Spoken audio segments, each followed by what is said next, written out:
the Institute of Southern Georgian Bay. So I would just like to begin by a land acknowledgement. I'm going to use the one from Grey County today. We acknowledge with respect the history, spirituality, and culture of the Anishinaabe, specifically the Saugeen Ojibwe Nation, consisting of the Chippewa of Saugeen, the Chippewas of Nawash, unceded First Nation, who are traditional keepers of this land. We also acknowledge the Haudenosaunee, Wendat peoples who have lived on these lands. We recognize the enduring presence of the Indigenous people on this territory and are grateful for the opportunity to live, work, and gather in our community. Just looking at the screen here. So, okay.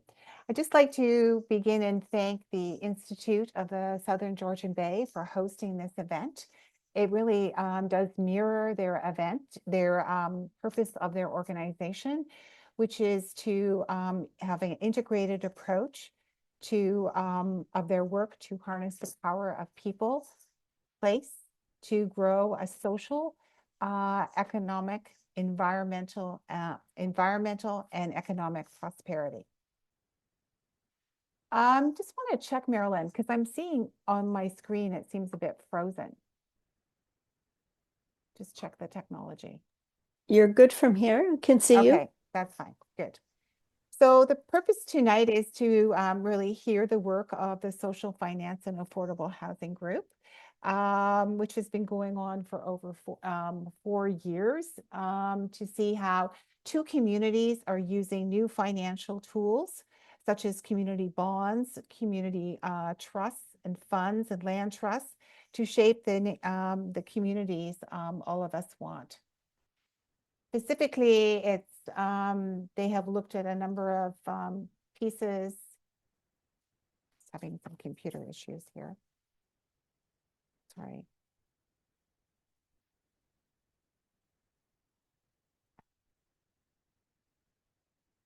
My apologies. So in the past couple of events, we've defined community wealth. We've looked in and at the role of local government, highlighted the shift in energy and attendance in our communities. These ideas take hold, and also the group has defined what non-market housing is. So it's really a great pleasure to be here today. I'm going to now share some slides. Here we have. Share, go back to the beginning. Set up the slideshow. So really around community wealth is a local systems shift, an approach to having an adequate supply of affordable housing for people who live and work in our communities. We're here today because we recognize the housing crisis in our region is not just a construction problem. It's not a policy problem. It's not an economic problem. It's a systems problem. And to solve it, we need a systems solution. As you can see here, we're proposing a whole community approach to affordability. And this means moving away from silos where municipalities, developers, and financial institutions work in isolation. Instead, we're building a local architecture that connects everyone from community land trusts to credit unions into a signal collaborative engine for scale. We've spoken earlier in previous one of our previous events about even stacking and how you stack the finance to deliver the solution. At the heart of this architecture is the concept of community wealth building. Most economic models are addictive economies. This is they take the profit out of the community, they extract it, and most economic models are extractive. With community wealth, they take profit out of a community. We are focusing on an additive economy. This is place-based strategy that redirects wealth back into our local economy, supporting our own skills trades, local vendors, and our neighbors. So you see the amount of money that is spent that stays in the economy. Fogo Island's been very good at doing this. They have a nutritional status that demonstrates the amount of value spent or comes into the community, how it stays in the community. There is also a striking piece of data from Stats Canada that only 8% of the wealth in the nonprofit sector is located in rural communities. The vast majority is concentrated in urban centers. This tells us two things. First, we cannot rely on outside philanthropy alone. And second, the largest reservoir of our community wealth is already right here. It is right within our municipalities. So where do local communities hold wealth? They hold them in people. There is private wealth available for donation or lending, anchor institutions, local government. They have surplus lands. They have fund developer. They have policy levers, can make concessions. There's churches, reserve funds. They have lands. And some churches are looking to move into affordable housing as a way of equally boosting their cash flow as well as bringing community benefit. There's businesses, charities, and nonprofits. This brings us to the blue sky question for today. What if we shifted our mindset? What if we stopped looking at municipal support only through the lens of granting and started looking at an investment? Dubano has a series of colored hats when they're used, and I'd like people to think about putting on their green hat. That is the hat of creativity and imagination. So imagine our municipalities engaging as lead investors in a regional fund, deploying impact capital that generates both a financial return and a permanent community benefit, something that lasts in the community. Imagine municipal leadership in development approvals that prioritizes the specific housing our workforce needs. Imagine, too, growing out of our faith communities, traditional support for housing. Imagine if we were thinking about collaborating to create a system of non-market housing, affordable by mission rather than by market, held in community ownership. Tonight, we will hear how we're moving from managing a crisis to building a future. And it is a real privilege that we have been joined by three very knowledgeable speakers to join us this evening. And I'm going to begin by introducing Mike Ballas. Mike is going to be our first speaker. He's from Ottawa. Mike, with a focus on supporting communities to thrive, Mike has worked at the intersection of social policy, research, and community mobilization for over 20 years. He joined the Ottawa Community Land Trust, where he today serves as executive director and has been there since the late 2022. He works with partners to leverage social finance tools within the community to buy rental properties and move them into nonprofit status as affordable housing forever. He has worked in policy development with the Federal Public Service on issues including homelessness, social finance, social innovation, and urban infrastructure, and has also held leadership positions in the nonprofit environment, including Ottawa's Alliance to End Homelessness and with the Canadian Observatory on Homelessness.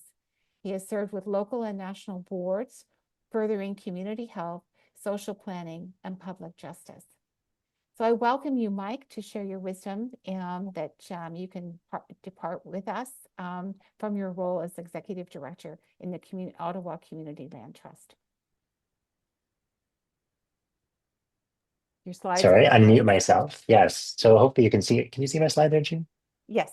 Okay. And I'm going to leave it on this view instead of full screen because sometimes my computer reacts when I switch to full screen. So thanks again for the invitation. I know that it was a couple of years ago when I had the pleasure of speaking with some of you through the Institute. And so it's fun to see some familiar names and faces, but also to think about some of the work that we've been doing in the few years since I've spoken to you. So really excited to share that and to think about that within this lens of community wealth building. Now I'm just seeing how I can advance my slides. I'm not sure why. There we go. So we often start by this frame, which is really what I think tries to articulate why we exist and what we are trying to do and what we are trying to kind of cultivate, I guess. We know, and I think all of you on this call, this is what brings us together. We know that we are living in a time of polycrisis, really, but the housing crisis is one aspect of that. And while we often think of what we need to do in terms of building new, one of the things that we like to highlight is, and not because we want to highlight this, but draw attention to it, is that we're losing far more affordable housing than we are actually building it.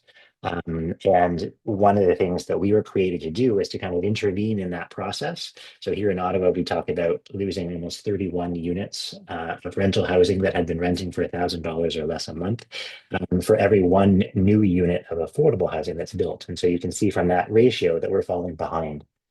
But we believe that by intervening in that market process, we can, in the market process of when some of those buildings sell and are often bought by, say, a financialized actor, we believe that we can actually rally people to work together to acquire and preserve some of these units as affordable. And it's not just a theoretical kind of pitch, but we believe that by working together, we can actually build the capital structure and the entity to do exactly that. And so while acquisitions by nonprofits do offer a path towards preserving some of that, what we call naturally occurring affordable housing, we know that it was challenging. And when we were founded 5 years ago, we heard that a lot of organizations would like to do this kind of work, but they're, hesitant to take on a mortgage, hesitant to take on the work of managing an asset that might be a little more tired or a little bit more weathered. And we're focused on growth through development. And so really, we came out of conversations that brought the affordable housing, the nonprofits, co-ops within this community, within this ecosystem together. And they said, well, what about if we create this new entity that has preservation of this modestly affordable rental housing as one of its key goals? And so we were really created to help in filling this gap. And so, in a nutshell, and I apologize for the amount of words on this slide, but trying to kind of capture in one slide who we are. Community land trusts, really, organizations founded by community, fueled by community to hold land, trusted by the community to do that, and maximizing the value of that land for community benefit. We were founded, as I said, 5 years ago in 2021 as a nonprofit. We're not a charity, and happy to talk more about the implications of that. But we describe ourselves as fueled by community, growing a community-owned portfolio for community benefit. And on the right side, you see, at the top there, we're really trying to identify or raise capital resources to acquire buildings, that have modestly affordable rents that we can then preserve, but also to secure land. And we've been less active on that because as a startup, we really try to see ourselves as a social enterprise. And so we want to become self-sustaining. So we have initially focused on acquiring properties where there's some revenue, even modest affordability, but some revenue so that we can become that kind of self-sustaining and develop that business model. We are very focused on playing niche roles. And what I mean by that is if there's another entity or organization in the city doing something, we'd rather not set ourselves up as in a competitive environment. And so I already talked about, acquisitions and preservation. We didn't really see organizations focused on that. And so that was kind of our first focus. We then, assuming that we can, and I'll tell you a little bit about some of the work that we have done to acquire buildings. We don't want to manage the day-to-day property management, tenant turnover, things like that.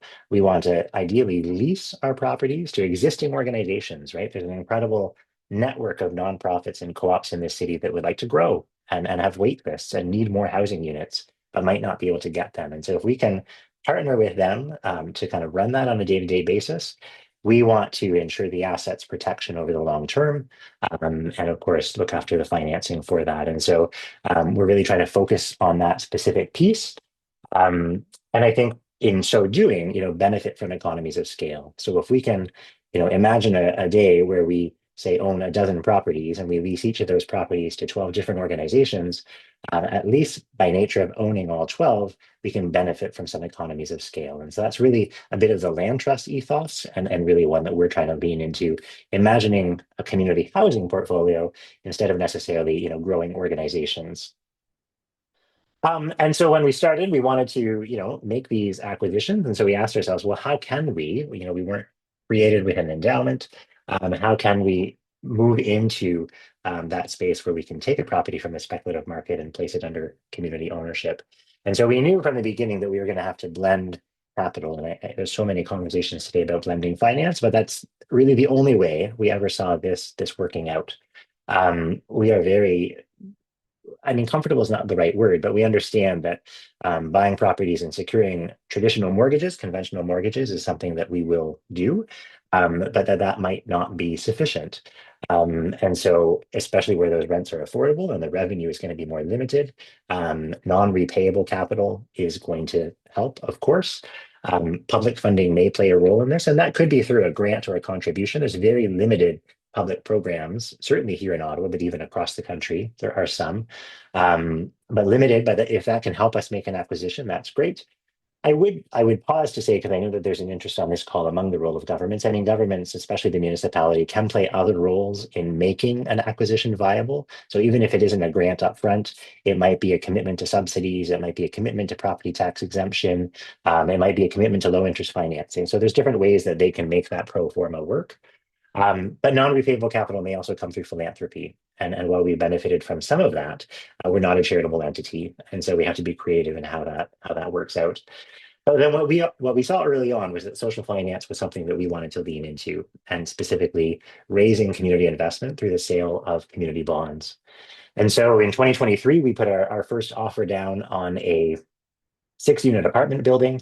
And we knew that all of those components that I just described were going to be important to this one. And indeed, even after we had a grant from the city, after we received a gift, and after we calculated what our mortgage eligibility would be, we were still short. And so we secured a line of credit to close on this property, but we had a financial plan of issuing our first series of community bonds the following year. And so we sell community bonds. We started in 2024. We sell them today. We call our bonds Housing Forever bonds. And these really, I mean, community bonds structured very much like a GIC. It's a term loan or a term investment. Ours, we make various options available to folks between 3 and 7 years. You can invest for as little as 1,000. And what we wanted to do, and you earn a return. And that's an absolutely critical part. You earn a return, a financial return, in addition to, in this case, pooling your capital with those of your neighbors, with those of other organizations, with those of other businesses in the community. That capital is pooled for 3 or 5 years, and we utilize it in our revolving acquisition fund. And so we add community investment into these other capital sources that we have. That could happen in order to close on an acquisition. Or if we don't have that capital at closing, we might use it to repay a line of credit. We might use it as a partial second mortgage if we don't have a mortgage that covers it. The beauty really of this fund is that it offers us this ability and this flexibility to respond to opportunities. And so if we imagine an investor investing for 5 years, we actually anticipate that we could potentially use that capital 3 or 4 times. We can use it for a property acquisition. If we can secure that mortgage, we might be able to repatriate those funds back and use those for another purchase. And so that's really the revolving nature of the fund that we're envisioning. And so briefly, and I am watching my time here, we began in the spring of 2024, the sale of Housing Forever bonds. We had an initial goal of raising 1.7 million. When we set out at our launch event, we had already had a couple of nonprofits within the community. So our United Way, a community resource center, a social service center, a housing co-op. They had each committed to 100,000 from their reserves. Over the campaign, we had other nonprofits like our community health center downtown come on board. They said, our mandate is to protect the health and well-being of folks, residents in our catchment. We do that through our programs. But if we invest our reserves in protecting the housing stability of our neighborhood, we can actually live out our vision and mission in another way. And so, we've been trying to make this connection to many kinds of organizations and even businesses within the community. Over time, I think as the community caught on to what we were doing, I think what I really was excited about was, I think this was seen as not so much an investment in the Ottawa Community Land Trust. That's what it was. But it was a new way for folks to participate in solving the housing crisis. We're one small piece, but I think we were offering a new pathway for folks to be part of a solution. And I think we really approach this from trying to shift from that scarcity kind of mindset to one where we have this wealth in the community. We have so many investments in so many places. Can we start to imagine shifting some of those back into the community, where they can, support our neighbors and in so doing, support our own community strength? The campaign went well, and we actually acquired our next property in the summer of 2024, a 10-unit apartment building. And our campaign goal was met earlier than we thought, and so we expanded our goal to 3 million. And by the end of 2024, had sold 140 different bonds and raised 3 million. And at a very high level, you can see here that the vast majority of those were in that 1 to 5,000 range, and really excited that folks in the community came to participate in that way. But of course, having those 11 Series C bonds, averaging about 150,000 each, that really helped propel us to that goal. And I think also then motivated other folks in the community to say, oh my goodness, we can make this stuff happen. And I think that provided a lot of momentum. Like I said, we had 5 different nonprofits. We had some family foundations in the community. We had a number of local businesses, a religious congregation. And when we ended in December of 2024, we immediately had a wait list because we knew that there were folks who hadn't yet made it through the application process or folks that were still learning. And so I say that because that then prompted us in the fall of 2025 to launch our second campaign. And this time we are working with another organization that also wanted to raise community capital, CCOC. And so together, we're each issuing, we are still 2 independent organizations, but we're trying to raise capital for a very same purpose within the same community. And so now our land trust and CCOC, we both envision acquiring and building more affordable homes and placing them under community ownership forever. And so as of today, if you were to be on housingforeverbonds.ca, and this gives you a sense of the kind of product that is available, and you could choose. And we're really trying to demonstrate collaboration within the ecosystem as well. You can choose whether you want to invest for 3 or 5 years. You can choose which organization you would like to invest from. And all of that is there.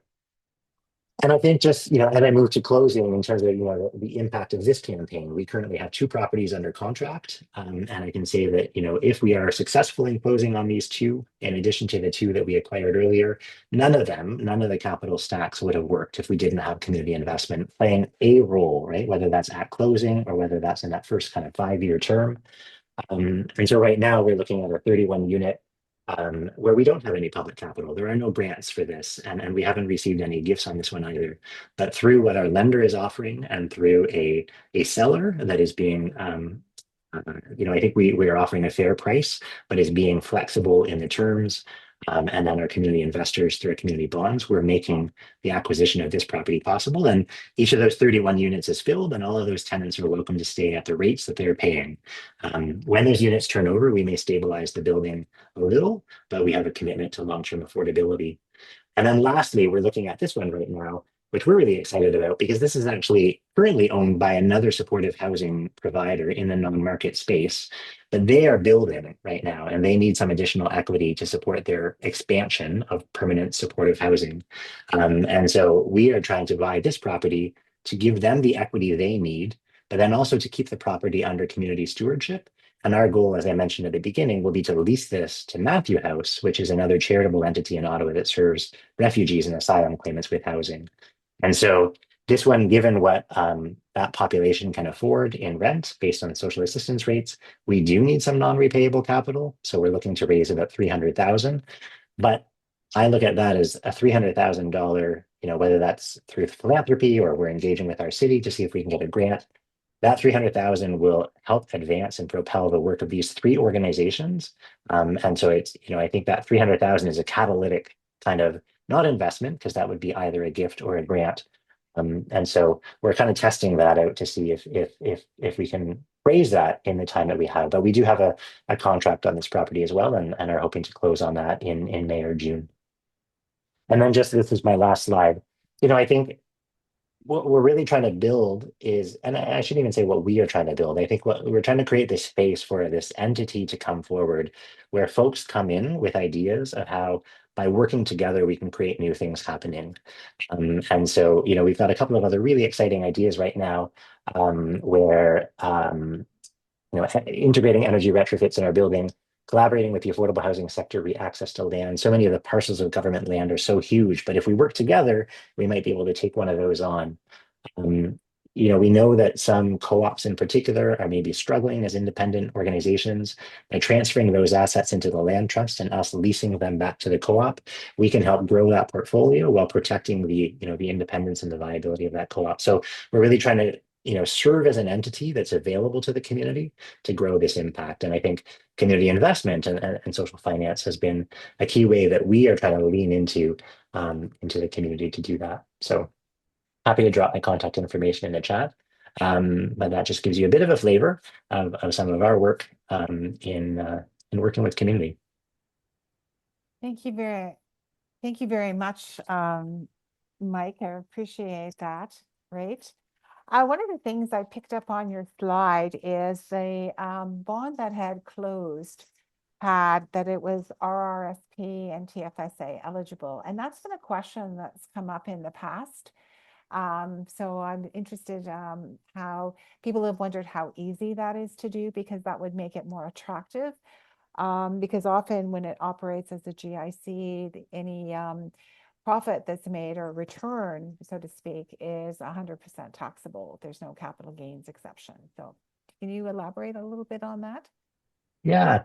Yeah, it is a little bit challenging to offer those. And so even when it was available through this campaign, it was CCOC that was offering that, because when you offer a bond and ensure that it is, or offer that it be eligible to come from an RSP or TFSA, there has to be a property signed at the time of purchase that says this is your guarantee on that. This is your security. As a newer entity, we didn't have sufficient property to do that. So CCOC went ahead with that.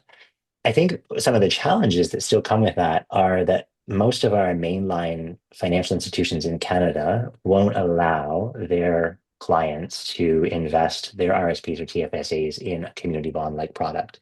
So there is the Canadian Cooperative Workers Federation that allows for it. And so what was happening was that investors in these bonds that wanted to enter into that particular series needed to open an account at the CCWF. There was a small fee attached to that. There is also an additional assessment that needs to be done by a lawyer on an annual basis to sort of credentialize this process. There's a fee attached to that. So the real challenge became not so much that it was impossible, but those added fees and steps in the process added an expense that made the returns on this almost cancel out unless you were investing, $30,000 or $40,000.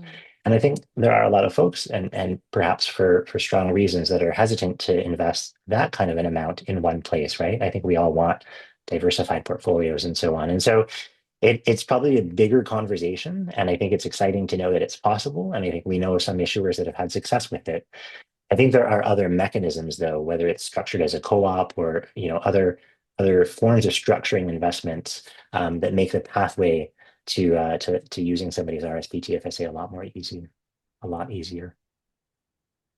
And just if I may ask another question is, what is your structure for how you keep these how you're planning to keep these homes affordable in perpetuity? Yeah, I mean, for every property that we look at, we map out a 10-year, well, we map out our pro forma, and we start with a 10-year financial model. And we look at, how much capital do we have coming into this? How much are we going to have to service? How much debt will we have to service? And are these rents at the time of purchase sustainable? And generally what we do is, we have that commitment and we ensure that those existing tenants can stay, but we do build in things like, on an average year, 10%, I think, of our tenants are going to turn over. And when a unit turns over, I mean, our first property, when we bought that, the rents were 60% of what CMHC says is average market rent. So that's well below the average. And so when those units turn over, we have in our modeling indicated that those rents are going to rise to 80% of AMR. And in the current property that we're closing on, those rents will actually rise a little bit higher than that. So we have a commitment to long-term affordability, but it is some of that stabilization that is critical to make the projects viable. But it is absolutely on a case-by-case basis, depending on what the capital that comes into a property looks like, and obviously what the sale price is and what those existing rents at the time of purchase are, and so on. So there's a question in the chat, and I do recall from one of your slides, there was some wording around family foundations. The question is, can the Ottawa Community Land Trust accept charitable donations from the family foundations that were involved? So in terms of accepting charitable donations, we have two ways in which we're looking at that right now. So we do have a donor advised fund at the Ottawa Community Foundation, the Affordable Housing Forever Fund. And of course, any contribution, any gift made into that is eligible for a receipt for tax purposes. The Ottawa Community Foundation is a registered charity. And the donor advised fund funds from that can be dispersed to charitable entities. So for instance, the property that we're trying to buy right now and lease to Matthew House, we know that funds from our DAF would go to Matthew House, and that would help make the lease more affordable. So it's another way of supporting us. But we've also recently started working with Partners for Affordable Housing. And Partners for Affordable Housing, they were on my last slide. It's a new national charity that is really, they have as their mission to engage the philanthropic community across the country, to raise philanthropic capital and make that available to projects across the country. So as I mentioned, we are looking for about 300,000 for a current purchase on Cooper Street. Partners for Affordable Housing is socializing the project with their network. And if they can raise that capital, they have a way of then contributing that to this particular purchase. So I think right now, to an individual or a foundation that was looking to make a gift for tax purposes, I would lead them to either the DAF or to the project directory with Partners for Affordable Housing. And I'm happy to share more specifics on something like that. Thank you. And while I'm keeping an eye on the time, we have time for another question from the chat. Jerry would like to know, how do you plan for ongoing maintenance and repairs? I mean, any property that we look at, once we have it under contract, we do our due diligence, and including in that the conducting of the building condition assessment, phase one environmental report. We need to know what the bones are like and what the condition is on that building. So in that pro forma that I mentioned, we certainly have a line that will vary from one property to another that includes both an upfront capital reserve fund that we know will be necessary to do the work that the BCA identifies. And then I think it's a 4% allocation on an annual basis of the revenue that goes into our capital reserves. So we ensure that the capital is there. And then we also are increasingly incorporating into that a sort of a green lens, if you will, and looking at what kind of retrofits we can do to try to both maximize revenue and energy savings, but also exercise our climate responsibility. So we have a strong working group. It's a board-led working group that brings together folks on the community, volunteers in development and engineering and property management that help guide this work. And then, of course, when we have a lease with an organization, they will have a lead on the day-to-day. Right now, we work with an experienced property manager to help guide this work. Well, thank you so much, Mike, and I hope you stay on to the rest of the event. And we're going to move on to our next speaker, who's Dave Harder. So Dave is currently the director of placemaking at Re11. I thought placemaker was quite an interesting title that signals certainly a lot of possibilities. Dave has over 20 years of management and executive leadership experience in nonprofit sector. He is an innovative leader and brings extensive development, fundraising, creative, strategic planning, and supervisory knowledge. Dave's work with partners comprises the creation and implementation of a business and property plan through listening, innovation, strategic planning, and development possibilities that link to greater community impact. In addition, Dave encourages nonprofits, faith institutions, cities, that as they work together to find creative ways for social purpose, real estate to be leveraged for social impact, giving rise to community. So thank you. And over to you, Dave. Thank you so much, June. Your slides are visible. Excellent. Thank you so much, June. It's great to be with everyone. Also to Marilyn and the team for organizing this. I'm just coming off of a series of events that we call the Citywide Roundtable that is bringing together funders and municipalities and cities and social purpose real estate in a conversation, know how they can imagine what it looks like to create increased affordability across Canada. And so this is exactly the kind of conversation that excites me. And it's encouraging to see each of you participating in this. I'm coming into this really focusing on faithlands, social purpose real estate. And I'm looking at it from a larger narrative on becoming investment ready. So I know a lot of us are looking to imagine what it could look like on our sites to do something creative.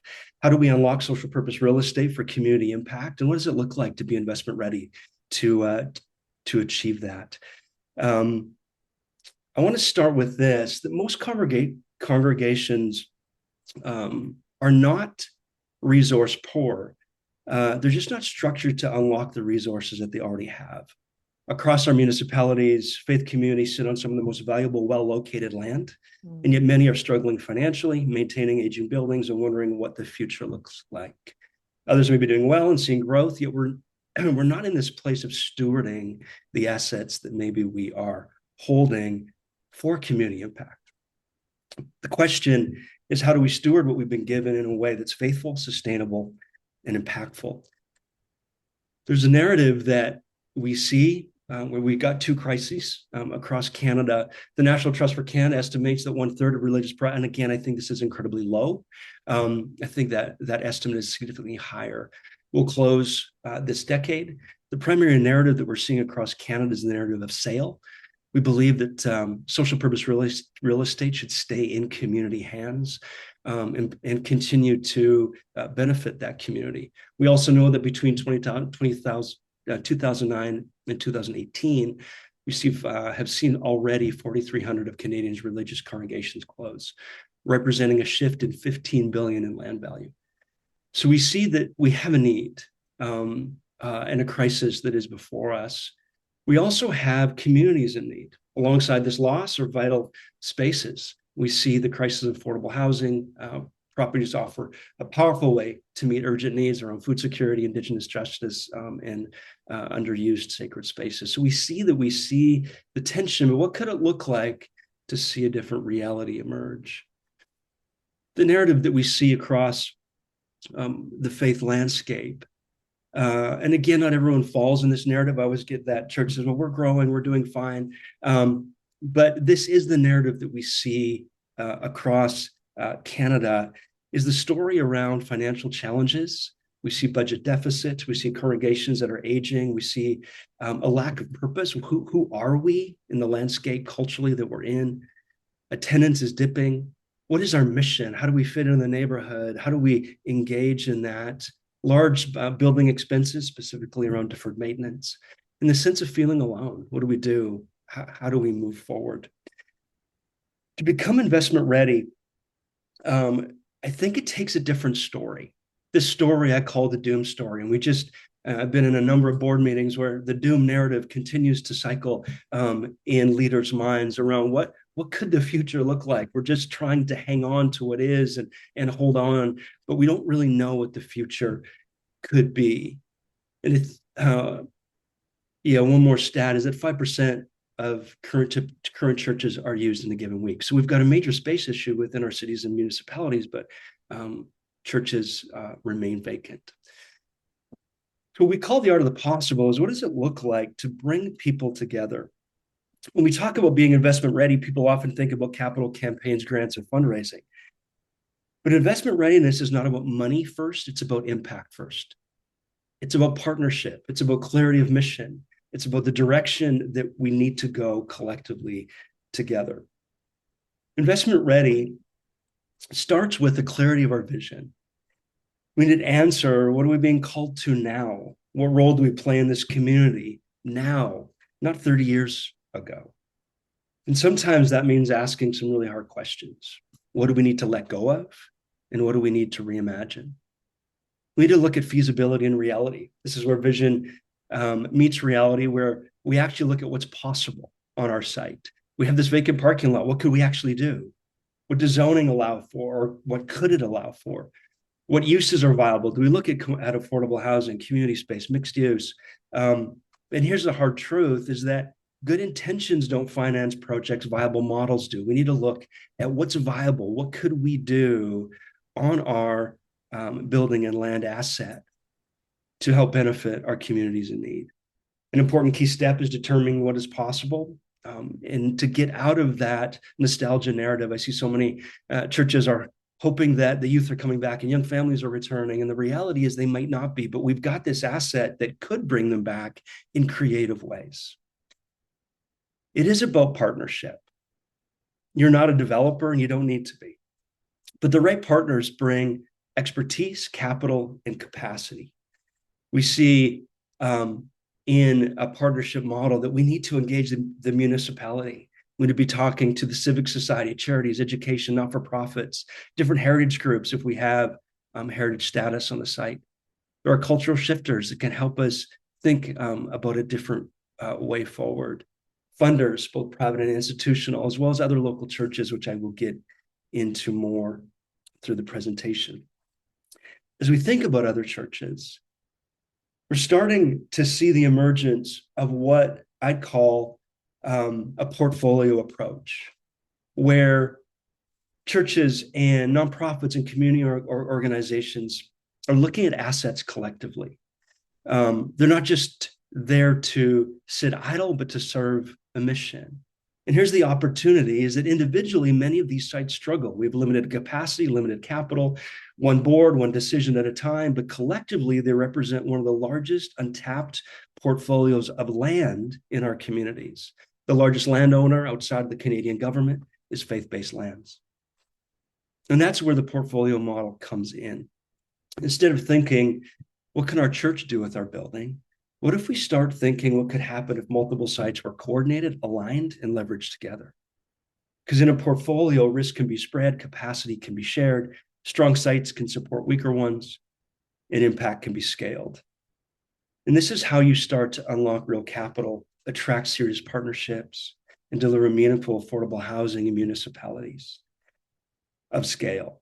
Build Canada Homes, in its launch, has identified portfolios as one of its key indicators of what they're looking for in funding projects. And importantly, it allows congregations to stay rooted in their mission. The practical steps on engaging in feasibility is around what we call our investment readiness program, which looks at engaging in a financial scan. Where are you at? Having a hard look at where you're at financially. The congregational scan is what are your hopes and dreams, but also letting go of the fears and sitting in those and the laments that you have on a future that is changing.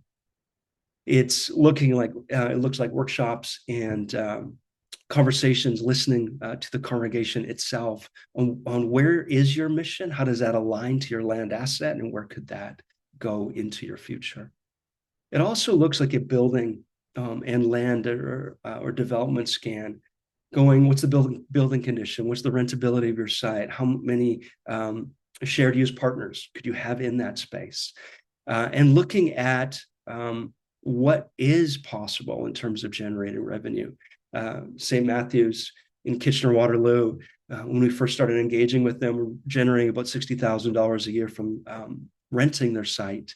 And we moved to a shared use partnership model, and in 2 years, they're generating $225,000, renting that site to nonprofits, the symphony orchestra, and others within that community that are generating income for that space and putting it back into things like the roof repair and other creative projects. The neighborhood scan, looking at who's in our community now, addressing stakeholders and talking about what other nonprofits need space and who's in our community and what are the needs in the neighborhood and how do we meet those needs through land and building. A development scan and listening to the land. What is the potential here? What could we do if we maybe right-size the church and develop those excess lands for affordable housing? And then looking at all those, we want to create a high-level pro forma around what's possible. What are the scenarios that you could go down as a congregation to discover what is possible if you leveraged land and building for social impact? When we think about financing the future, unlocking social purpose real estate. One of the most underutilized solutions sitting in plain sight is social purpose land. This land is owned by faith communities, nonprofits, community organizations. It's often well located, embedded in neighborhoods, already trusted in the community. But here's the tension. These properties were never intended to be financial assets in the traditional sense. They were meant to serve a mission. And over time, many have become underutilized, costly to maintain, and disconnected from the community needs. Yet at the same time, land costs are one of the biggest barriers to deliver affordable housing. So when a church or nonprofit brings land into a project, something powerful happens. It reduces the cost basis of development, it creates room for affordability, and it anchors the project in community purpose, not just financial return. This is a fundamentally different model. Instead of asking, how do we maximize the value of this land and generate as much profit as we can, we ask, how do we maximize the impact of this land for the community in need? When that shift happens, we can think then about increased affordable rental housing, community serving space, long-term mission aligned revenue. But it requires a mindset change from ownership to stewardship, from independence to partnership, from preserving buildings to advancing mission. The second shift is about scale and how do we achieve it differently? In many communities, especially smaller, more distributed ones, a single project often isn't enough. It may be too small to attract capital, too complex for one organization, or not large enough to qualify for government programming. And so projects stall. But what we're seeing is when multiple sites are considered together, everything can change. Instead of one-off efforts, we begin to think in terms of portfolio, which means several churches in a region, multiple underutilized properties, a network of mission-aligned organizations, all coming together to ask the question, what can we do with this? What can we do if we unlock this together versus what can we do with this one building? In a portfolio, projects can be phased and sequenced, risk can be spread across sites, stronger sites can help enable more complex ones, and the overall opportunity becomes more attractive to funders. It's especially important when trying to access larger programs that require scale, speed, and multiple units. It also allows us to think more strategically. Out of the result of our Winnipeg roundtable, which was held a year ago, April, we've seen 1,500 of units of housing come together through multiple denominations, working with the Catholic Diocese, the United Church, and the Lutheran Church. And it's been fascinating to see what can happen when we come together for an outcome that cannot be achieved on our own. Maybe one site focuses back to this. We don't know what's going to happen on any given site. One site may be great for a community hub, another for affordable housing, another for social innovation or an incubator for new business, youth club, daycare, senior center, addressing food security or Indigenous healing center. Maybe it's an arts hub. But we look at the needs of the neighborhood, we align that to what the space allows, and how do we then begin to execute what could be, if we look at land, if we look at community, and if we look at mission. Together, we can form a coordinated system of impact. Individually, many of these sites are constrained, but collectively, they represent one of the most significant opportunities that we have. We've been looking at joining with the Alliance to End Homelessness at their key conference coming up in Winnipeg this year, in launching the Winnipeg Declaration, which states that if 20% of faith properties could utilize their land for affordable housing, we would significantly move the needle on affordable housing across Canada. And we're just talking 20% of the land assets. If we could do something creative and significant like that, what if this region could look at leveraging 20% of their land assets for community impact? What could we achieve? There's a site in Regina that is an Anglican church. The church had not had anyone meet in it for 4 years. And the city contacted the bishop and said, can you please let us know what you want to do with this site, because it's a condemned site and it needs help. Literally, the roof was falling in. The bishop then contacted us and said, we don't know what to do with the site. Can you help us figure out what to do with this site? And we started working with the bishop on creating a plan on stacked impact and sustainability. And it's been amazing that they wanted to heal their story as one of the last closing residential schools was Grey Bruce, and they wanted to heal that story. And so we're seeing 3 stories of Indigenous student housing. We're also engaged in Indigenous senior housing on this site. There's going to be a community space that allows for full Indigenous ceremony, as well as a larger community hub space. But this is what can happen when we stack impact together. They're also reusing the bricks and other constructionable items from the old site through demolition that are being integrated into the new site. And we're seeing an affordability that is much needed in Regina. And these are examples of projects that we are seeing across Canada. In closing, what do we need to do to move forward? Often, all we need is to begin to ask the questions internally on our boards and with our trustees on what's the next right step. We can't go at it alone. We need trusted advisors to walk with us through the journey. This isn't about one church figuring it out by itself. It's about us collectively coming together and seeing what could happen if we join. The next steps are exciting, they're impactful, and I think they could make significant impact in the region. If we just begin to ask the question, what could our land and building assets do if we think about impact first, not money first?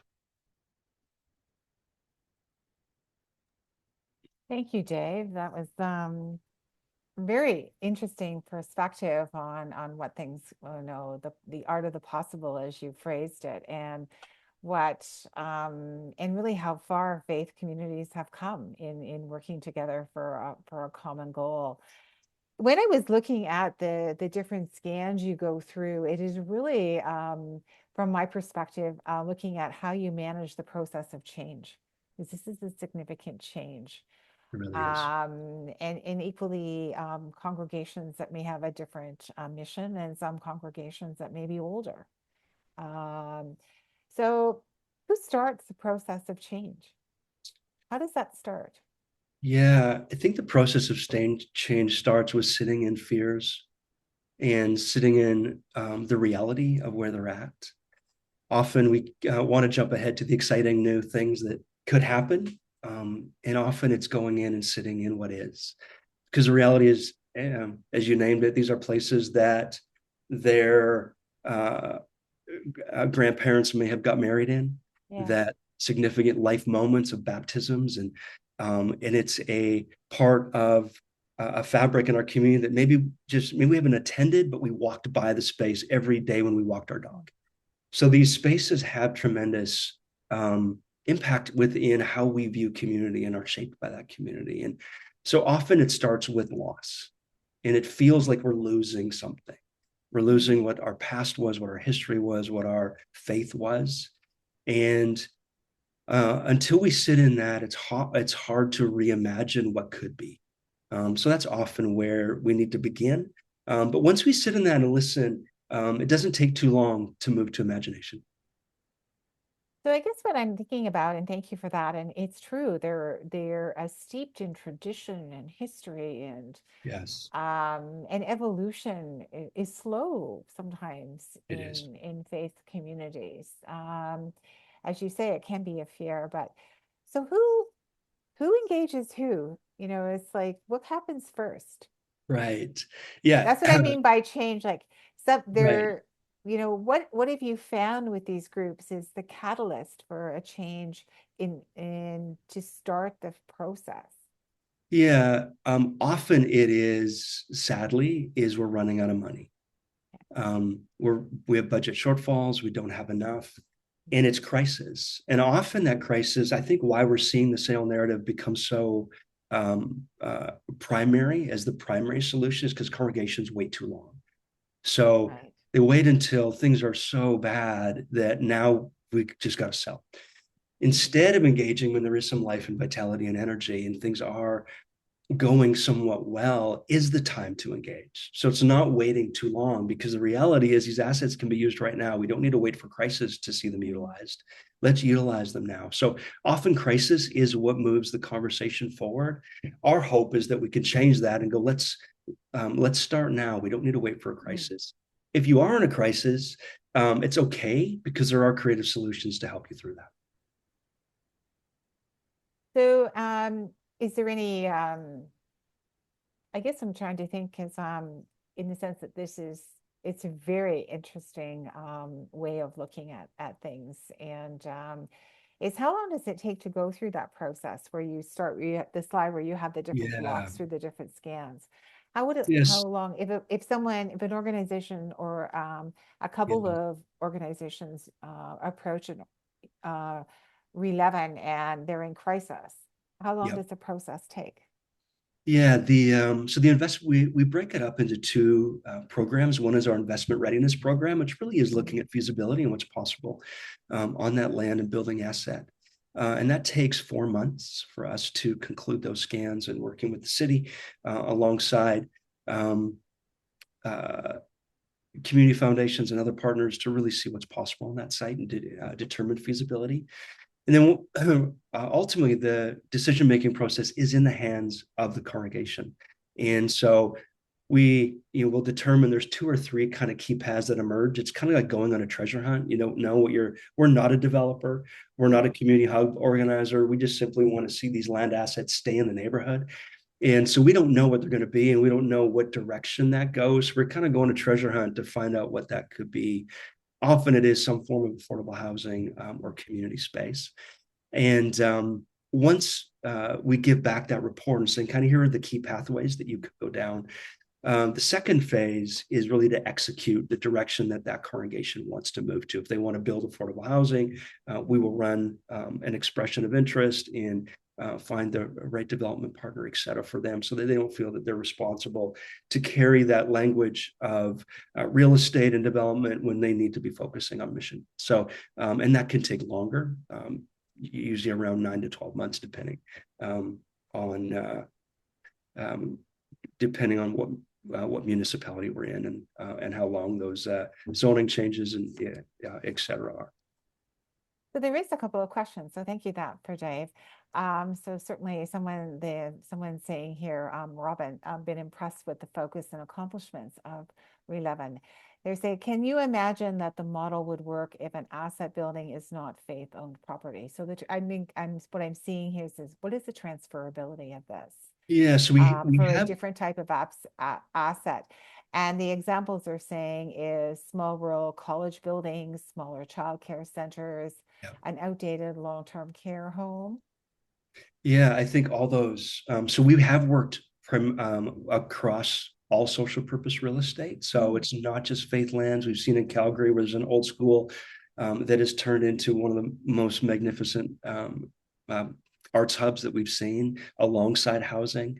So it could be schools, it could be any kind of social purpose real estate. We're looking at post offices across Canada right now that are in our urban centers that are not being utilized. And so there's multiple spaces and land assets that could be generated or utilized for community impact.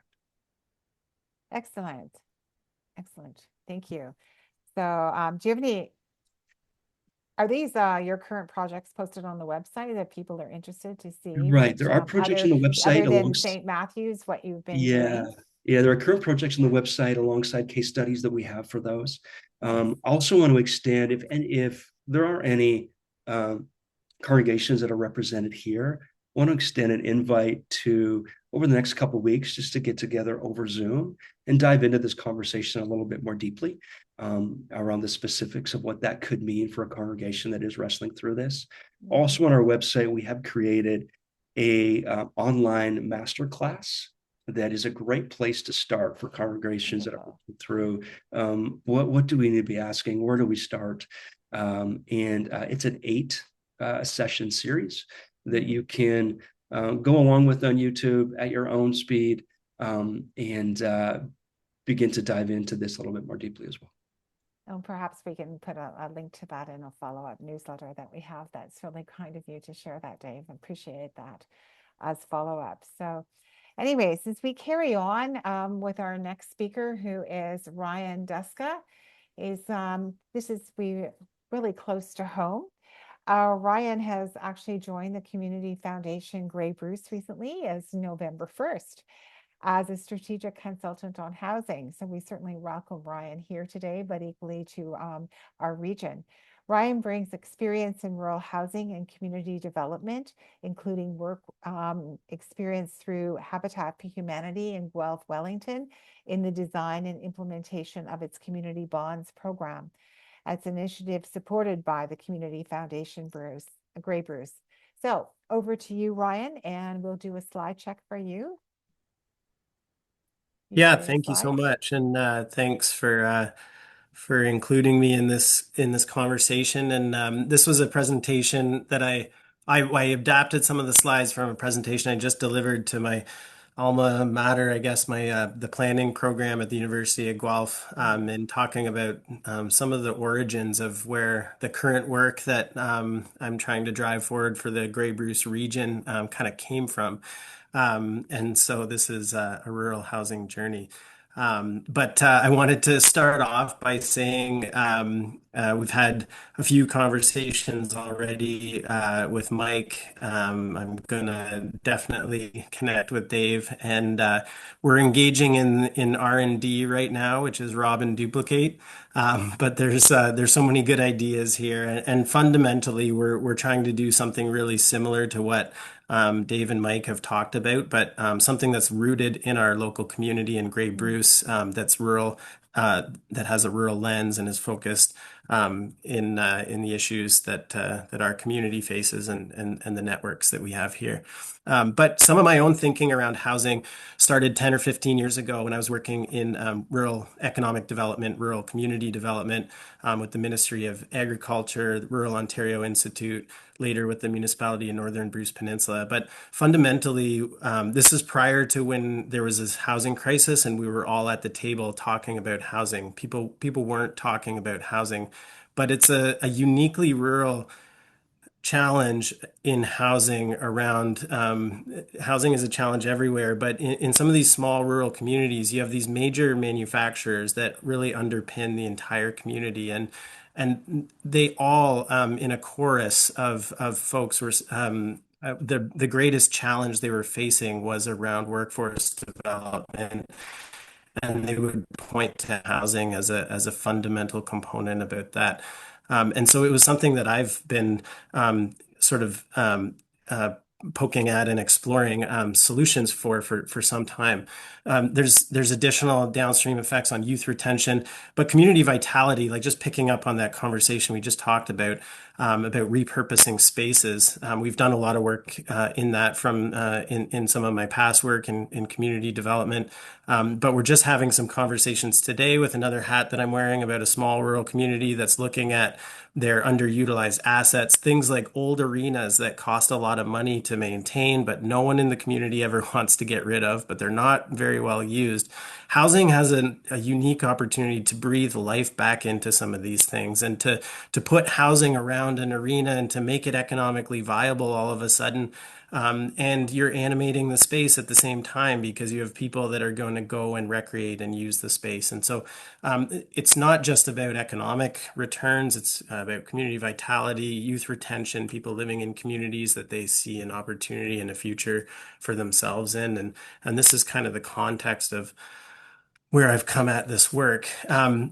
Feeling a little bit frustrated of not really always being sort of on the policy side or on the municipal side or things like that. This opportunity came up at Habitat for Humanity, and I leapt at it because it was an opportunity to really roll up my sleeves and our sleeves as a team to actually get housing built. And I think it opened the door to seeing the world of housing through the lens of a developer. Even as a not-for-profit, we faced as many challenges as many of the for-profit developers. But there were some unique things, learnings along the way, through, exploring community bonds. But something that we were looking at Habitat was looking at the current situation that we see ourselves with is how do we scale our model? How do we expand? How do we create a bigger impact? Because the need warrants it. And there were limitations in having sort of in this singular approach at Habitat, focusing on affordable home ownership. It's a wonderful organization and they do really good work. But it has a very narrow focus, and sometimes that's limiting in terms of finding an organizational model that can explore the breadth of things that our communities need, but also to find economically viable solutions. Another hat that I wear more recently is through Tim Welch Consulting, and this has been just a really great professional experience, and also really exciting to be working on a wide array of projects that are happening. They're getting built, and there's a diverse array of different organizations that we get to work with. One of the unique things that we find at TWC is we're often identifying RFPs for surplus lands and things like that, and then we're going out and we're calling up our networks and we're finding the people that can serve the roles. And so we're playing this sort of aggregating, coordinating role in all of that. Even on the Port Elgin project, bringing Marilyn to the table and Stuart and talking about how we could leverage, community investment to support that project and including that in the RFP. And so that there's a need out there in this region, and I think across the province and across the country, to have organizations that can step up on some of these projects and be that aggregating force. I spoke to this a bit just a little bit ago, but again, we all know this. This is the housing crisis in writing. I did update this slide to show that the more recent projections from 2024 are continuing to show that we're not meeting the targets that are set forward by the province. The exact sort of accuracy of those targets can be debated, whether they were picked out of a hat or rooted in demographic research. But all of that to say is that these are ambitious targets. We're not currently building non-market affordable housing at a scale that we need for many of our communities, or retaining and preserving in the case of the work that Mike's doing in Ottawa. And so this is the question we're bouncing around at Habitat, and then later with Marilyn and Stuart and the roundtable around what can we do here locally? How can we bring a lot of these ideas together in a way that we can create an organization that can bring a model forward that's economically viable, scalable, and replicable for affordable housing development. And there are these models in existence already, and we've been doing as part of our sort of due diligence and research, we've been reaching out to folks like Mike, to folks like Sean Campbell with Union Co-op in Waterloo, and beyond, just to name a few. But we want to find how can we root this in our local community here, so there's been much work done to date, and I just wanted to share a bit of the concept here, and then I wanted to get into maybe a bit more of a broader question and something that I think that the collective network of folks on the line can help with. But in terms of the elements of the CDC, the way we're looking at it, you'll see much of the ideas echoed here from what you've already heard. But the vision is a not-for-profit organization that is working in tandem with the community foundation, but is separate and distinct, but that has a board with a clear mandate to bring affordable housing solutions online, to pursue actively affordable housing projects, whether those are with partners or independently. And in talking with Sean, I said, Sean, how have you done? You know, you have like 800 some units under development with Union Co-op, and how have you been able to do that with kind of working off the side of your desk? And he said, we have a small and scrappy board that wants to get housing built. And I think there's a lot of wisdom in that, even though it sounds simple. But to keep it simple to a certain extent, to have an organization with in-house development expertise and one that's able to leverage what they need externally as well. Access to capital is a fundamental need, and I think what we've heard here today is all examples that we would pursue as well. And I think working with the community foundation, there's opportunities to tap into the network of capital that exists across the country, not just here, but to leverage that capital and get projects off the ground. That's in much of our work with TWC. That's one of the biggest challenges is the pre-construction costs that go into housing, as well as the equity that you need to move a project forward. So we think we're in good shape there as an organization. Again, explore opportunities for surplus lands, look at an array of housing types, not just one housing type, but a whole host of housing types, because it's more economically viable to pursue an array of different housing types. It's better for the community because you have balanced communities, and it allows for unique partnerships and just overall a better solution, in my opinion. Uh, it, Part of the conversation that we're having as well is that we want this organization, as sort of Dave alluded to, but to not just focus on housing, but to focus on social purpose infrastructure. And so it's not, housing can be a catalyst for a lot of other things, and you can leverage housing to get other key community assets built that you might need. If a community needs a daycare in a smaller rural settlement area, for example, you could build housing around that and help pay for that piece of community infrastructure. And so you can, profit's not a dirty word. You can leverage market-based housing to help build social purpose infrastructure as well. And so it's this idea of being responsive to community needs, and I'll talk about that in a second. But I think we want, again, some of these are aspirational ideas that we're not at today, but these are things that we want to do. We want to hold awareness of economic reconciliation and what we can do to support our neighbors in Grey Bruce. In that capacity, there's lots that can be done around housing. There's lots of need from the communities. And again, it's about asking what that need is, not supposing to know, but that's something we want to pursue. And a big piece of this, again, in my ideal model, I think exploring housing through the community foundation, and there's others doing this, but it's a unique organization, and it's built in the vein of retaining wealth locally in rural communities through legacy donations, through fundraising, et cetera, and reinvesting in the communities through their funds in a whole host of community impact, and bringing housing into the spectrum there is it's a productive asset, and it supports some of the pillars, not all of the pillars of community wealth building, but it's an important element of what we're looking at. So just to talk really quickly about how it kind of works, and aspirational outcomes.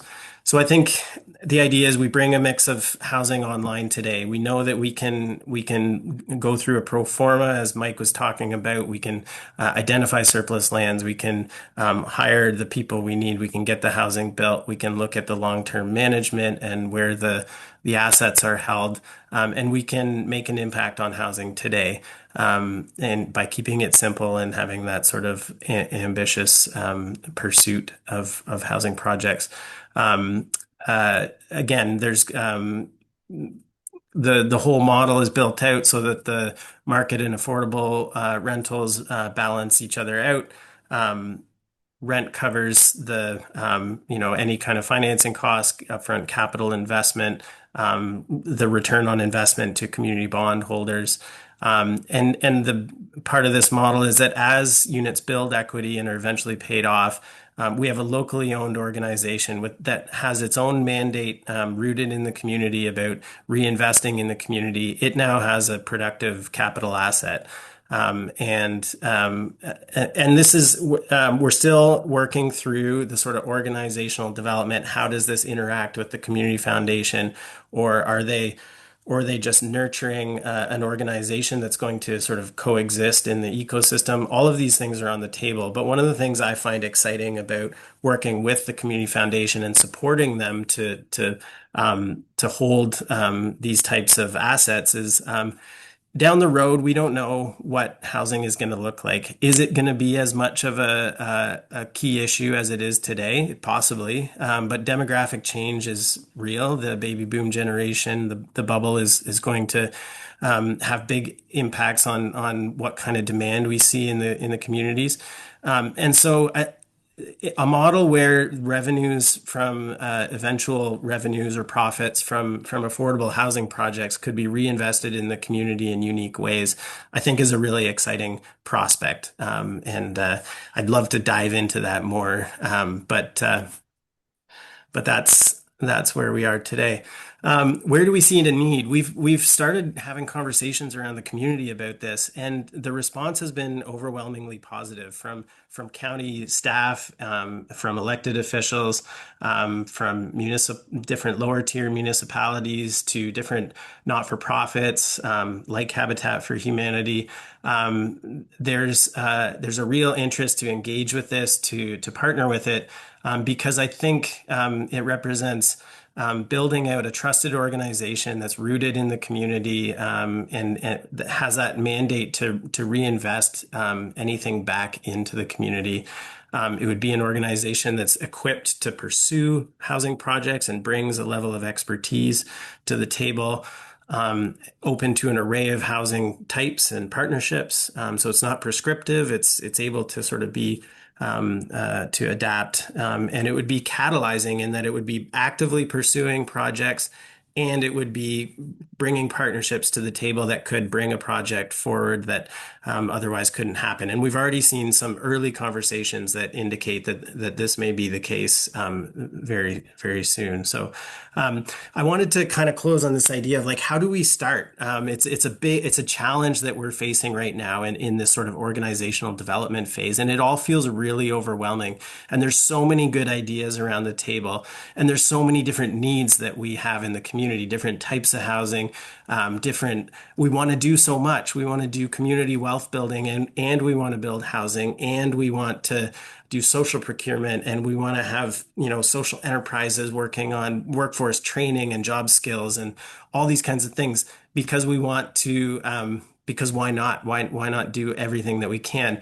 But it becomes an overwhelming array of things that we could do that are potential, and sometimes you get marred by trying to do everything, and you don't just get started and do something and make a difference.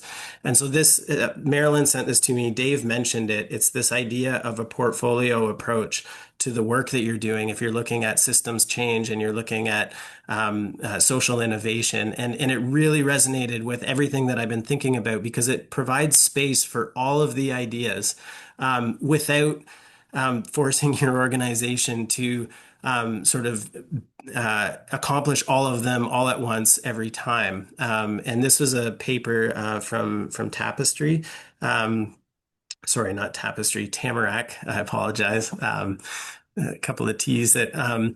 But it looks at this idea of looking beyond just a framework approach. Frameworks are functional, but looking at the idea of holding multiple frameworks, or being able to be responsive and to move among different elements of different things, and bringing a portfolio of ideas together. So these are some of the key principles from that. I'm recognizing I'm getting kind of out of time here, but if I can just really quickly, there are some key typologies that really resonate. But I think there's this idea that we can be responsive to the needs in the community. We can do one project, get that project done well, and we can innovate and move on to the next project. We can learn from this project, and then across 5 or 6 or 7 projects as we keep going, we're building out that portfolio that addresses all of the things that we want to see in our community. But we're not forcing ourselves. We're not forcing our hand into sort of adopting one. And I think this allows us to take action. It allows us to move the needle forward on a number of key things. And I just think collectively together, I think to what Mike has said and Dave has said, partnerships are super important. But we also need to have the organizations in our community that are ready to take action and are able to do it. And that's what we're trying to do here. So thank you so much. Thank you so much, Ryan. And I know there's so much to say, particularly on a local level. Sorry to cut you off there. We are going to quickly go to, we were hoping for a 2-minute spot, so I'm hoping 90 seconds. And really from key members in our region to see what they would like to see happen next in their area. And I'm going to go to Nola Marion first from Southgate. Hi, everybody. Nola Marion. I live in Southgate Township, and I'm a member of Community First Housing, which is a citizen-led advocacy group, which formed 3 years ago in response to the multiple crises resulting from a lack of affordable housing. We meet regularly. We collaborate with the social finance and housing group hosted by the Institute and the other engaged communities. We prepared a report demonstrating the downstream impacts on our communities connected to the lack of affordable housing. And this report was shared in a deputation to Southgate Council. We're now hosting community conversations, taking the conversation into the community. We believe it's important for these citizen groups to form in each community. It's about that readiness that Ryan was just referring to, because these groups can better appreciate the complexities their institutions are trying to solve for. And secondly, they can develop the capacity to understand the issues, the obstacles, and put forth solutions and help move those forward. It's a new space that's created. It's unique, and it's in that it's open to everybody, and it's nonpartisan, and it transcends the 4-year cycle of the political cycle.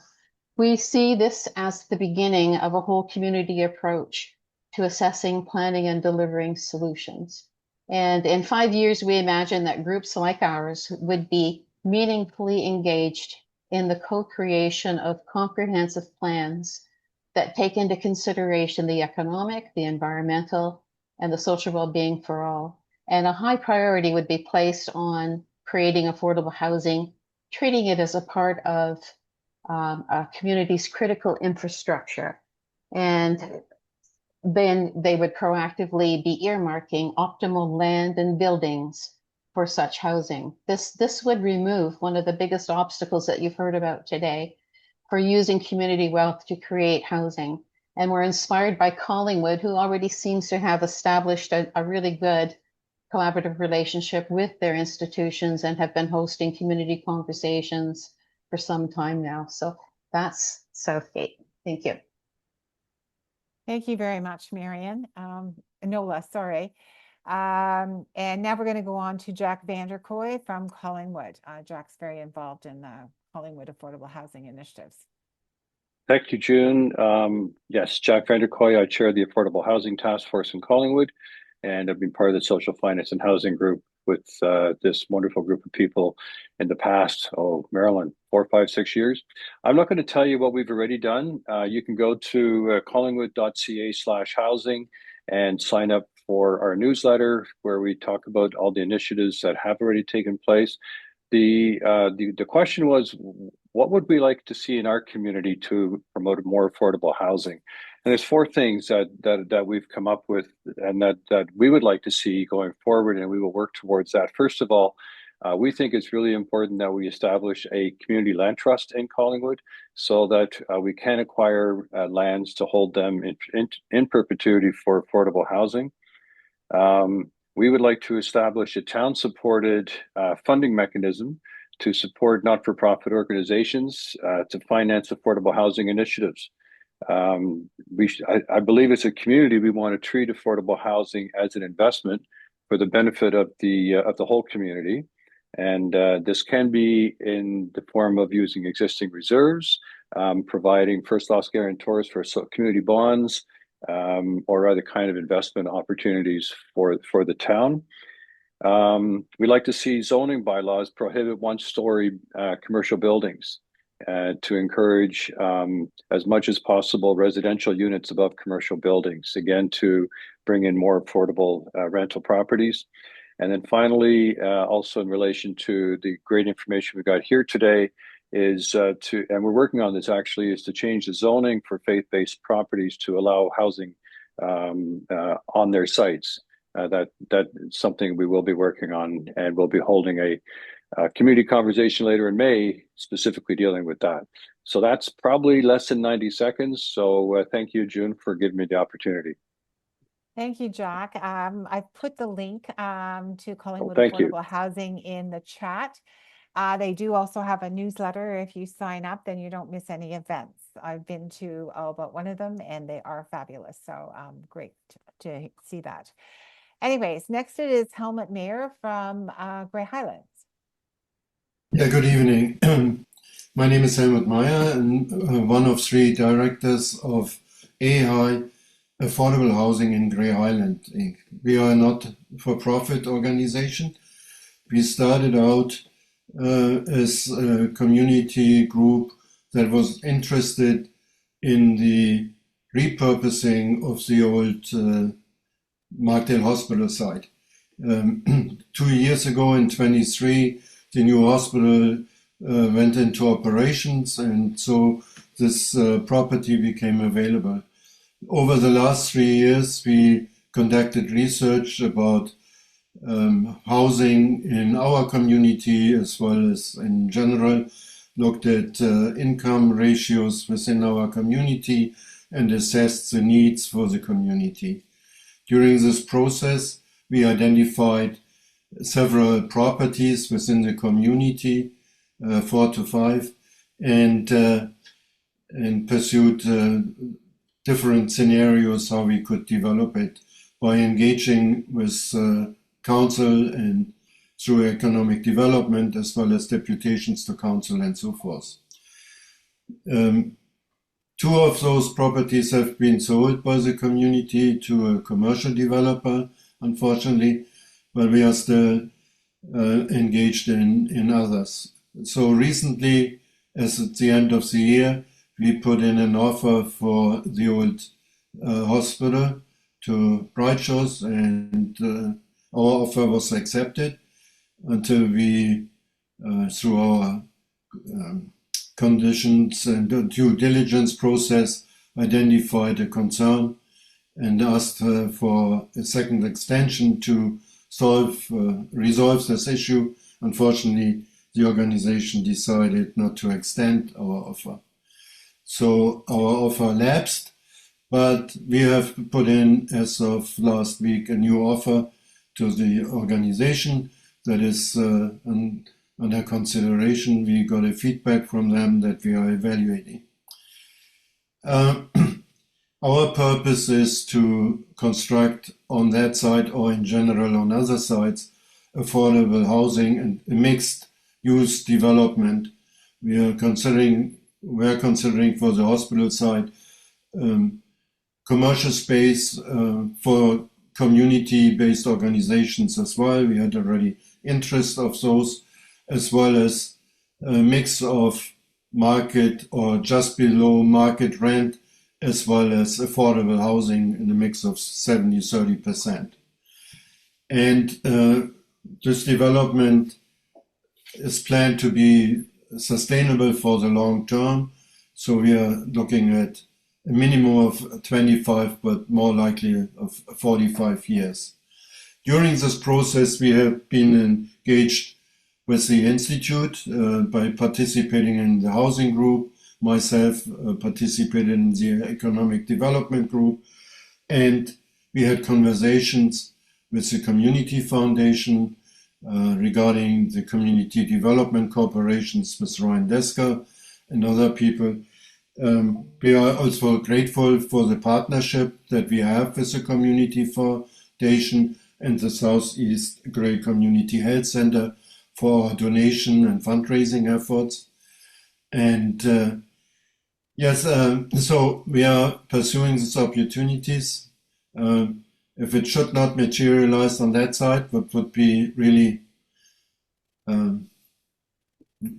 that we still hopefully hope that we can achieve. It would be bad if it doesn't. But we are around for the longer term, so we are looking also at other properties to develop this in the future. Thank you, Helmut. And I know all of the surrounding municipalities are wishing you all the best in achievement. We're all watching the news on this. I'm just conscious of time that we need to move on to Noreen Starnacker from North Bruce. 90 seconds, please. Yes, thank you, June. My name is Noreen Steinecker, and I'm the board chair of the Meeting Place in Tobermory, which is a registered charity and a community hub in the municipality of the Northern Bruce Peninsula, population about 4,800. We as an organization first facilitated work in housing in 2022, where we were looking at the issues of access to affordable renting, and facilitated a really successful program with the county where we worked on incentives for landlords and brought 4 rental units, long-term, renovated, onto the market, which otherwise would not be there. So currently we continue our work facilitating a small but expanding community group, which is interested in affordable housing and representing the North Bruce. We started 2 years ago with the idea of outreach and widening our community reach, interest, knowledge about affordable housing, and have organized 3 forums.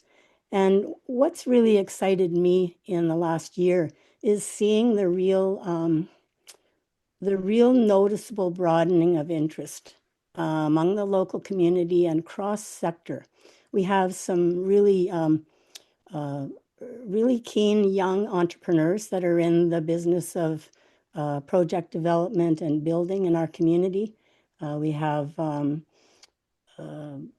retired contractors coming out. We have our local press has been fantastic. Churches and faith community. Our climate action committee has joined, deputy mayor. So we're seeing this broader group of stakeholders having the discussion, but more importantly, building the relationships. So what I would really like to see in our community is the solidification of those relationships, coming together in a more collaborative format to champion an affordable housing project in the North Bruce. Thank you. Thank you very much, Noreen. Certainly a goal that will take you further than you've been if everyone works together. Yes. So we're going to move on to Sylvia Stratham from Owen Sound. Again, need to keep it short because we're over time. Yes, I'm Sylvia Statham. I'm the Executive Director of Lutheran Social Services, Owen Sound, and we have been doing housing for 38 years, creating affordable housing. We have been working for the last 5 years on St. Clair Place, and shovels will be going in the ground very soon. And it's been very challenging. Some of the board members, amazing board members, are here, Marianne and Graham and Ian, and looking forward just to help Owen Sound create a group to do more housing, and be glad to share our experience and help in the process. Thank you, Sylvia. And lastly, we from my hometown, the Blue Mountains, we have Jim Torrance. Thanks, Jay. Whoop, whoop, whoop.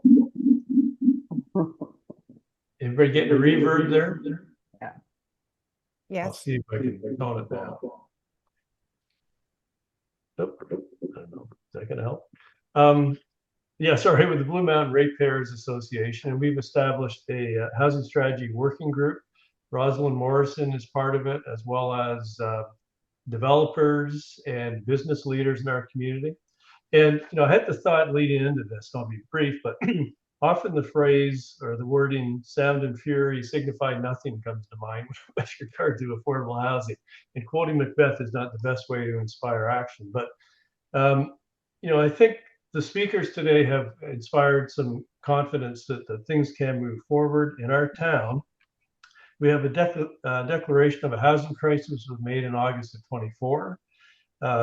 Largely under Councillor Porter's movement, we've adopted a formal target of 215 affordable units by 2030.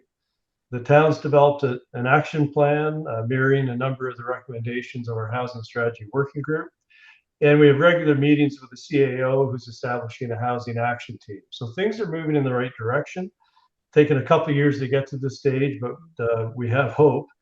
And I think that I would just leave with the thought, I won't go into the sort of the specific elements that we're focused on and trying to move forward. But our hope is, I think, to achieve a collective mindset of getting to yes. I think there are always challenges and issues with regard to what's being proposed for affordable housing. And I think we just have to realize that there are going to be financial challenges, infrastructure, potentially some community pushback. But I think we have to see those challenges not as barriers, not as justification for no, but see them more as issues to resolve. So I hope that collectively we can kind of get to the point where we're really looking for ways to make it happen, and maybe being a little bit not courageous, but a bit more forceful in terms of saying we know where we need to get to, and we need to push through the challenges to make it happen. Thank you, Jim. And one of the recent reports that have come from our CEO actually had the words community wealth in it. So I was actually quite impressed. So anyways, it didn't have a definition, but we're working on that. But the words were there. So I just really like to thank everyone for staying with us while we finished it off here. And as we conclude this third session, this is not just an end. This is not an ending. This is a pivotal moment for our region. We begin with the reality that the housing crisis is a systems problem affecting every business, government, municipality, family in Southern Georgian Bay. But today we have proven that we are a system solution. Through the insights of Mike Bathus, Dave Harder, and Ryan Duska today, and the voices you've just heard of our 6 community leaders, the path forward is clear. We are shifting from profit extraction to building community wealth. By choosing to lend, spend, and invest in our own local requirements, we ensure the wealth created here stays here, working for our hospitality workers, healthcare professionals, trades, and families who are the backbone of our economy. The vital lesson of our 4 years of collaboration is this: no one is coming to save us. But as we look at the local community leaders and participants gathered here today and the speakers we've had, it is clear we don't need them to come to our rescue. We have the tools, community bonds, land trusts, social procurements to shape the well-being of our people ourselves. As you leave, please carry this elevator pitch or hiking pitch or whatever when you see someone standing even in line at Tim Hortons with you. Community wealth is about the power of a region to finance and shape its own future. Let's continue to collaborate for the scale we need to turn these visions into keys and doors. Thank you for being part of this shift. Stay connected and by signing up for our newsletter to see what we build and do next. Good evening, and thank you so much for participating.